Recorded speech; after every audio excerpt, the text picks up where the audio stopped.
Benito Mussolini एक इतालवी सियासी रहनुमा था जो 1925 से 1945 तक इटली का फाशिस्ट डिक्टेटर बन गया। असल में एक इनकलाबी सोशलिस्ट था। इसने 1919 में नीम फौजी मिलिट्री फाशिस्ट तहरीक कायम की और 1922 में वजीर आजम बना। एक मर्तबा अल्लामा इकबाल मुसोलिनी से मिले तो दौरान गुफ्तगू इकबाल ने हुजूर के इस पॉलिसी का जिक्र किया कि हजरत मोहम्मद सल्लल्लाहु अलैहि वसल्लम ने फरमाया था कि शहर की आबादी में गैर जरूरी इजाफे के बजाय दूसरे शहर आबाद किए जाएं। मुसोलिनी ये सुनकर मारे खुशी के उछल पड़ा। कहने लगा, शहरी आबादी की मंसूबाबंदी का इससे बेहतर हल दुनिया में मौजूद नहीं है। आज से 1400 साल पहले आपने हुक्म दिया था कि मदीना की गलियां कुशादा रख, गलियों को घरों की वजह से तंग न करो। हर गली इतनी कुशादा हो कि दो लदे हुए ऊंट आसानी से गुजर सकें। 1400 साल बाद आज दुनिया इस हुक्म पर अमल कर रही है। शहरों में तंग गलियों को कुशादा किया जा रहा है। आपने हुक्म दिया था कि मदीना के बिल्कुल दरमियान में मरकजी मार्केट कायम की जाए। इसे सोके मदीना का नाम दिया गया था। आज की तहजीब याफ्ता दुनिया कहती है कि जिस शहर के दरमियान मार्केट ना हो वो तरक्की नहीं कर सकता। आप सल्लल्लाहु अलैहि वसल्लम ने कहा था, ये तुम्हारी मार्केट है, इसमें टैक्स ना लगाओ। आज दुनिया इस नतीजे पर पहुंची है कि मार्केट को टैक्स फ्री होना चाहिए।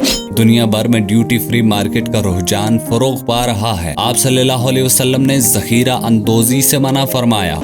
आज दुनिया इस हुक्म पर अमल करती तो खुराक का आलमी बहरान कभी पैदा ना होता। आप सल्लल्लाहु अलैहि वसल्लम ने फरमाया था, सट्टे से नफा नहीं नुकसान होता है। आज आलमी मालियाती बहरान ने इसकी कली खोल कर रख दी है। आप सल्लल्लाहु अलैहि वसल्लम ने सहाबा कराम को मना किया कि दरख्तों को ना काटो। कोई इलाका फतह हो तो भी दरख्तों को आग ना लगाओ। आज माहौलियाती आलूदगी दुनिया का दूसरा बड़ा मसला है। आलमी दर्जा हरारत बढ़ रहा है, ग्लेशियर्स पिघल रहे हैं, गर्मी बढ़ रही है।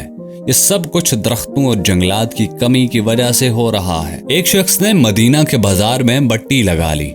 हजरत उमर रज़ी अल्लाह ताला अन्हो ने उससे कहा, तुम बाजार को बंद करना चाहते हो, शहर से बाहर चले जाओ। आज दुनिया भर में इंडस्ट्रियल इलाके शहरों से बाहर कायम किए जा रहे हैं। रसूलुल्लाह सल्लल्लाहु अलैहि वसल्लम ने मदीना के बाहर महियल नकी नामी सैरगाह बनवाई। वहाँ पेड़ पौधे इस कदर लगवाए कि वो तफरी गाह बन गई। गाय गाय रसूलुल्लाह खुद भी वहाँ आराम के लिए तशरीफ ले जाते। आज सदियों बाद तरक्की याफ्ता शहरों में पार्क कायम किए जा रहे हैं। आजकल शहरियों की तफरी के लिए ऐसी तफरी गाहों को जरूरी और लाजमी समझा जा रहा है। आप सल्लल्लाहु अलैहि वसल्लम ने मदीना के मुख्तलिफ कबाइल को जमा करके मीसा के मदीना तैयार किया। 52 दफात पर मुश्तमिल ये मायदा दरअसल मदीना की शहरी हुकूमत का दस्तूरुल अमल था। इस मायदे ने जहाँ शहर की तरक्की में कलीदी किरदार अदा किया, वहीं खाना जंगियों को खत्म करके मजबूत कौम बना दी। आप सल्लल्लाहु अलैहि वसल्लम ने फरमाया कि खाना पीना सादा रख और थोड़ी सी भूख रख कर खाया करें। आज पूरी दुनिया मानती है, तिब्बी लिहाज से भी मानती है कि सादा खुराक से सेहत बेहतर होती है और ज्यादा खाने से मैदे खराब होते हैं और 20 बीमारियां जन्म लेती हैं। आप सल्लल्लाहु अलैहि वसल्लम ने फरमाया था कि सीधे हाथ से खाया करो और हर अच्छे काम को दाएं हाथ से किया करो। आज पूरी दुनिया मान रही है कि सीधे हाथ से खाने और काम करने चाहिए। नाजरीन, अगर आज की वीडियो आपको पसंद आई हो तो आप लाइक कर सकते हैं और चैनल को सब्सक्राइब कर सकते हैं ताकि आने वाली तमाम वीडियोस आपको वक्तन फवक्तन मिलती रहें।